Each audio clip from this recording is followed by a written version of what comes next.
ಶುಭೋದಯ, ನಮಸ್ಕಾರ. Welcome to YoYo Kannada. ಬನ್ನಿ ಈಗ ನೋಡೋಣ ಚೀನಿ ಮಾರುಕಟ್ಟೆಯಲ್ಲಿ ಚಿನ್ನದ ಬೆಲೆ ಮತ್ತೆ ಏರಿಕೆಯ ಹಾದಿ ಹಿಡಿದಿದೆ. ಇಂದು 10 ಗ್ರಾಂ ಆಭರಣ ಚಿನ್ನದ ಬೆಲೆಯಲ್ಲಿ 700 ರೂಪಾಯಿ ಏರಿಕೆಯಾಗಿದೆ. ಬೆಳ್ಳಿ ಬೆಲೆ ಕೂಡ ಭಾರಿ ಏರಿಕೆಯಾಗಿದ್ದು ಪ್ರತಿ ಕೆಜಿಗೆ 2000 ರೂಪಾಯಿಗೆ ಜಿಗಿದಿದೆ. ಬೆಂಗಳೂರಲ್ಲಿ ಪ್ರತಿ 10 ಗ್ರಾಂ 22 ಕ್ಯಾರೆಟ್ ಚಿನ್ನದ ಬೆಲೆ 700 ರೂಪಾಯಿ ಏರಿಕೆಯಾಗಿದ್ದು 71,600 ರೂಪಾಯಿ ವಹಿವಾಟು ನಡೆಸ್ತಾ ಇದೆ. 24 ಕ್ಯಾರೆಟ್ನ ಅಪರಂಜಿ ಚಿನ್ನದ ಬೆಲೆ 10 ಗ್ರಾಂಗೆ 760 ರೂಪಾಯಿ ಏರಿಕೆಗೊಂಡಿದ್ದು 78,110 ರೂಪಾಯಿ ವಹಿವಾಟು ನಡೆಸ್ತಾ ಇದೆ. ಚಿನ್ನದ ಬೆಲೆ ಜೊತೆಗೆ ಬೆಳ್ಳಿ ಬೆಲೆ ಕೂಡ ದಿಢೀರಂತ ಏರಿಕೆಯಾಗಿದೆ. ಶುಕ್ರವಾರ ಬೆಂಗಳೂರಲ್ಲಿ ಪ್ರತಿ ಕೆಜಿ ಬೆಳ್ಳಿ ದರ 2,000 ರೂಪಾಯಿ ಏರಿಕೆಯಾಗಿದ್ದು 91,500ರ ಆಸುಪಾಸಿನಲ್ಲಿ ವಹಿವಾಟು ನಡೆಸುತ್ತಿದೆ. ಬೆಂಗಳೂರು, ಮೈಸೂರು, ಮಂಗಳೂರು, ಬಳ್ಳಾರಿ, ದಾವಣಗೆರೆ ಸೇರಿದಂತೆ ಕರ್ನಾಟಕದ ಪ್ರಮುಖ ನಗರಗಳಲ್ಲಿ ಚಿನ್ನದ ಬೆಲೆಗಳು ಹೆಚ್ಚು ವ್ಯತ್ಯಾಸ ಇಲ್ಲದೆ ಒಂದೇ ರೀತಿ ಇರುತ್ತವೆ.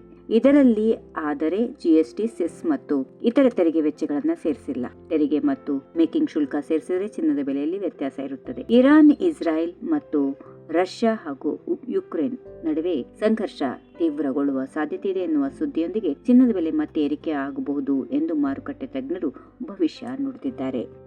ಈ ವಿಡಿಯೋ ನಿಮಗೆ ಇಷ್ಟವಾದಲ್ಲಿ ಲೈಕ್ ಮಾಡಿ, ಶೇರ್ ಮಾಡಿ, ಸಬ್ಸ್ಕ್ರೈಬ್ ಮಾಡಿ.